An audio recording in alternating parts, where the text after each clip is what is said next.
I found a way to get my audio interface off my desk and onto a low-profile arm.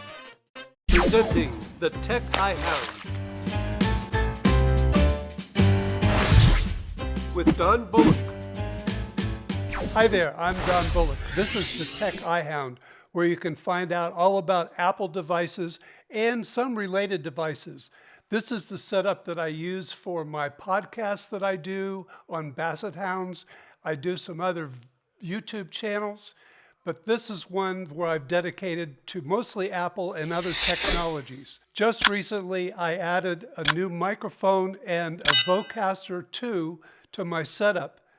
And this is how I got the Vocaster Two up off my desk. This is my secondary monitor, then I'm moving over to my studio display, which of course is my primary monitor. Then above that, I have a teleprompter with an iPad mini and a monitor up above that. Now, as I pan to the right, you can see the Vocaster Two, which is the main focus of this video. Now, as we pan across the desk, you can see my mouse, keyboard, Mac Studio Max, a Stream Deck that's set up for iMovie. All those buttons are custom made by me, and a stand that I put my iPad Pro on when I need it at my desk. It's very obvious that this little desk is way too crowded, so I need all the help I can get to get things up off of the desk. So one of the things that I'd like to do is to get this Vocaster Two off of my desk. So I'm going to mount it on a low-profile swing arm. I got the inspiration for this project from Tom Buck. He's mounted his Rodecaster Pro and his Rodecaster Duo on a swing arm for several years. This is from a video he did recently on how he did it. In that video, Tom explains why it was so easy to mount both of these on a swing arm.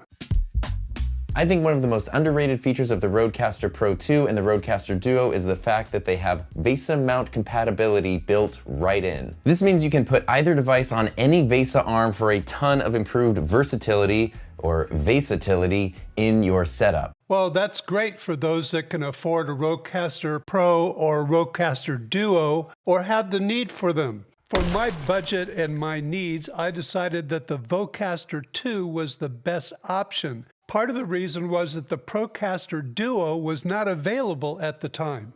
Also, there's a feature on the Vocaster, if we look at the back, that I really wanted, and that is the fact that I can connect it directly to my camera.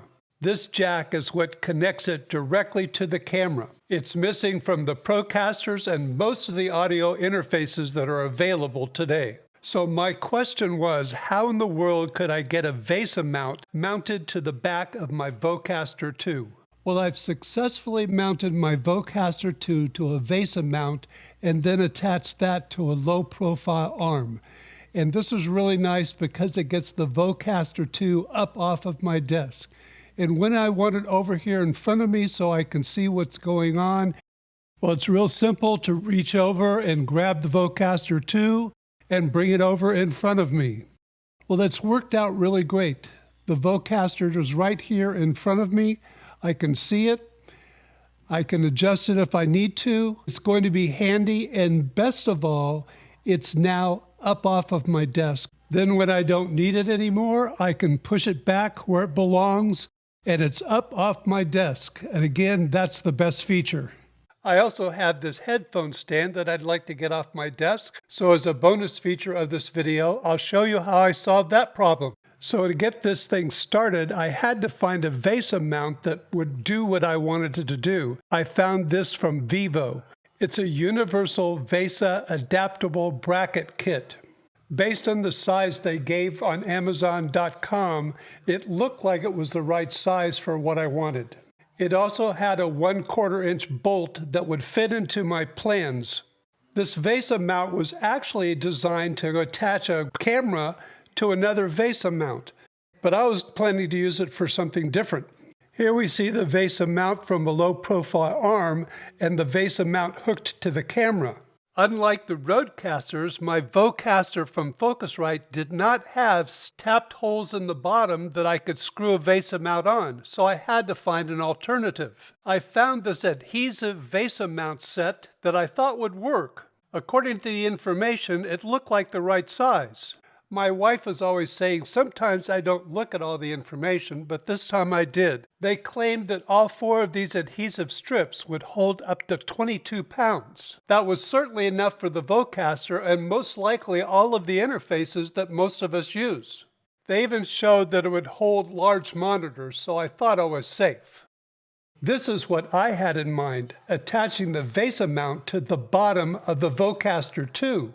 I thought that would work. I had 2 special problems with the VESA mount that I chose. First of all, the holes were tapped in the VESA mount, so that meant I would have had to screw on the adhesive mount interface pieces, and I didn't want to do that. And the other problem was that the mount was too large, and I was going to have to cut off these pieces that I've marked in blue. So fortunately, out in my workshop, I have a drill press that will solve the first problem, and I have a grinder that will solve the second one. I used one of the screws from the VESA mount to decide what size drill bit to use. According to my guide, it said to use a 5/32. I opened up my box of drill bits and found the right size to use and put it on my drill press.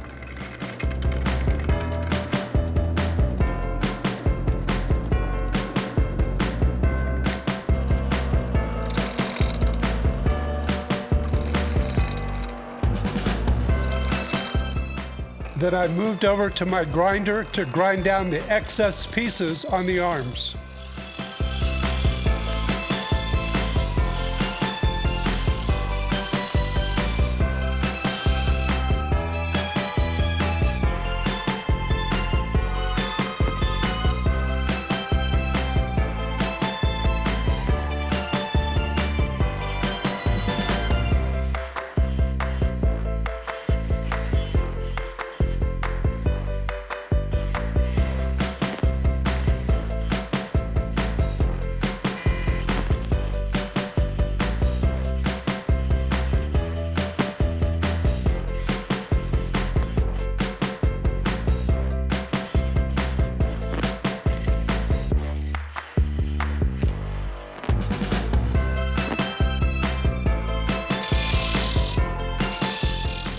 Then after all that grinding, I needed to repaint the tips.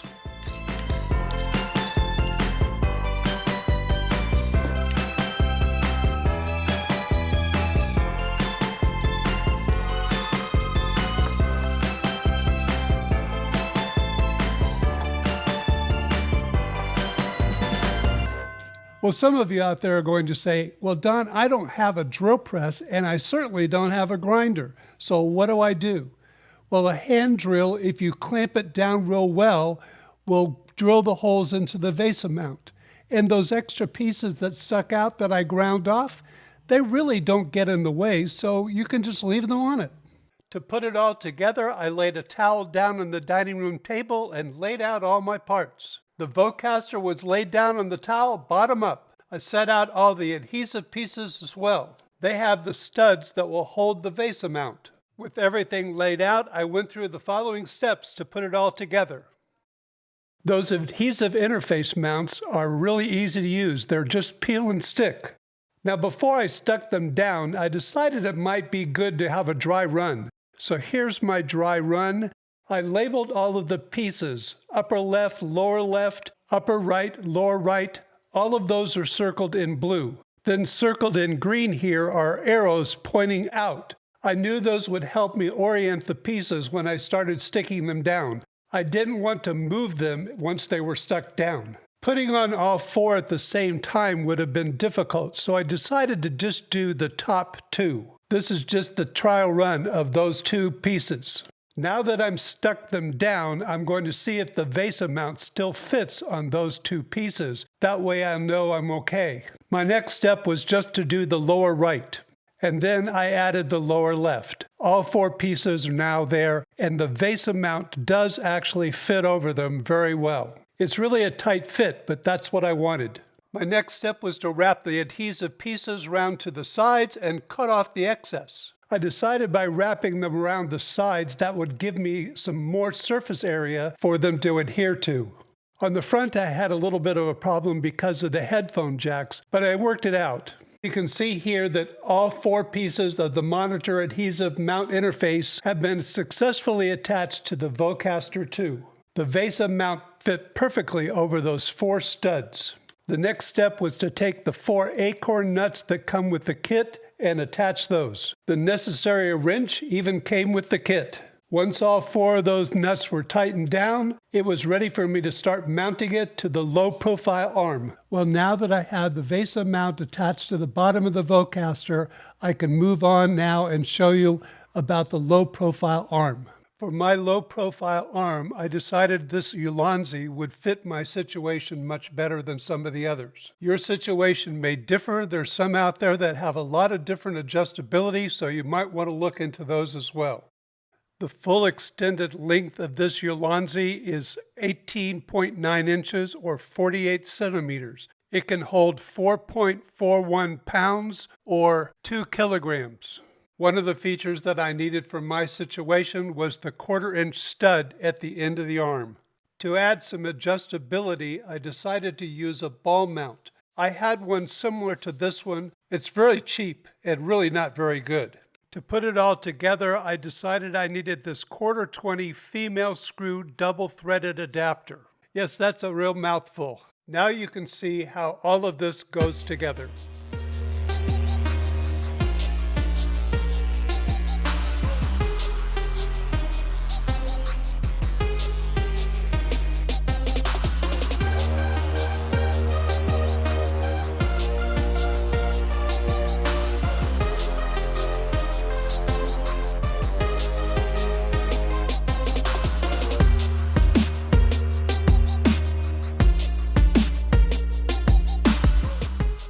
And there you have it. Everything's all put together. Or is it? Well, it worked out great. As you can see here in this video, the Vocaster was swinging out on the arm really well and swinging back. Everything was just fine until this happened. You'll see as I swing the arm out, it goes totally cattywampus. It just didn't work. That ball joint is just too cheap. I need to find an alternative. I also wanted to find something that would do what Tom's does. You can see he has a lot of adjustability on his Rodecaster. So I searched through Amazon and came up with this small rig field monitor mount. It said it would tilt and swivel. Small Rig has just improved this mount by adding a knob rather than using a hex key for adjustments. According to the information, it tilts 180 degrees and swivels 360 degrees. That would certainly add the adjustability I was looking for and eliminate that side-to-side movement I was getting with the ball mount. And the clincher was this one had that 1/4 inch threaded hole that I needed in the bottom. Many similar mounts didn't have one. So I switched out that terrible ball mount and put in the Small Rig monitor mount. And this is what I ended up with. Now I need to slip on the VESA mount. With everything all rigged up, I now need to see how it works in real-life situations. Now that I've switched out that ball mount with the new Small Rig monitor mount, let's see how it all works and see if I have that versatility that I really wanted. So far, so good. It looks very nice. I can tip it up and down like that. Now I may need to tighten it back here, and it will swivel, which is something that it wouldn't do before. So that's really nice. And then when I'm done with it, I can swivel it down and back like that. That's perfect. That's going to do exactly what I want it to do, and hopefully it will last a long time, much better than that ball mount did. You can use the same technique that I use for my Vocaster Two for any of the audio interfaces that a lot of us use for YouTube and podcasts. None of them are too big or too heavy. Oh, I almost forgot the bonus of how I got rid of this headphone stand on my desk. It was really rickety. I wanted something somewhat temporary, so I was searching for a command hook like this. And I stumbled onto this, a headphone holder that uses command strips to attach it to a surface. Then I noticed below that it comes in several different versions. As I looked through the choices, I saw studio grade and I thought that might be better. I checked out this one and I liked it, so I bought one. They're really great. The command strips fit right on the back and then they attach to a solid surface. Like everything else that uses command strips, they can be removed later. So I attached it to the drawer right below my microphone boom arm. It's a perfect place for it. And like I mentioned, in the future, I can remove it if I want. You've been watching the Tech Eye Hound. Remember to give it a thumbs up, subscribe to the channel, and ring that bell for future notifications of videos that are coming your way. Well, I hope somebody out there finds this video very useful, and my appreciation to Tom Buck for the inspiration. I'll leave a link to his channel below. And thank you all very much for watching.